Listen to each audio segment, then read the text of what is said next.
For the past 2 years, buying online has become a bit of a habit to Gopal. Whether it's clothes or electronics, his shopping is just a few clicks away, and he's been pretty satisfied. But last month, when he bought a cut-price internet router from one of India's biggest sellers, things didn't go to plan. He was promised the delivery in 3 days, but it ended up taking 3 weeks. I called them many times and they kept telling me that the product is with the courier company and it will be delivered soon. After a lot of follow-ups, I finally got the product last week. It is really frustrating as a customer. Mumbai is a metropolitan city. It is not a small town or village. So we expect to get the delivery on time. And Gopal's not alone. Over the last month, most online retailers had high-profile sales with hefty discounts to cash in on the Diwali festive season. But while the companies themselves mostly managed to deal with the demand, the surge left the courier firms they rely on struggling to deliver the orders. Now, electronic goods are the most sought-after items online, with shoppers using the web to buy everything from mobile phones to television sets.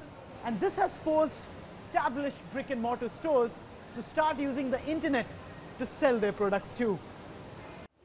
But if customers don't feel confident that they are going to get their items delivered on time, might India's position as one of the fastest growing e-commerce markets in Asia be threatened? Well, I think the most important step which has to be taken at this point in time is to get our infrastructure right. I think we've gone too much down the road to try and sort of work around things, do business with realizing that there is really no backup or backing available insofar as infrastructure is concerned. So there has to be complete focus on infrastructure, and not only just planning, but also action-oriented infrastructure support provided. Part of the problem is that delivery firms are focused on about 40 cities across the country. Their reach is expanding, but they are not growing anywhere near as fast as the online shopping business. And that's prompted some sellers to take action themselves. And one of those companies, Naptol, is working with the National Postal Service to try and cover smaller towns. But its founder reckons the industry should not be too worried. The hurdles which we see on the logistics, right, are not going to remain for a very long time, right? Well, India is a country, right, where we have always seen that if one sector starts to perform, right, 10 other players wants to contribute to it.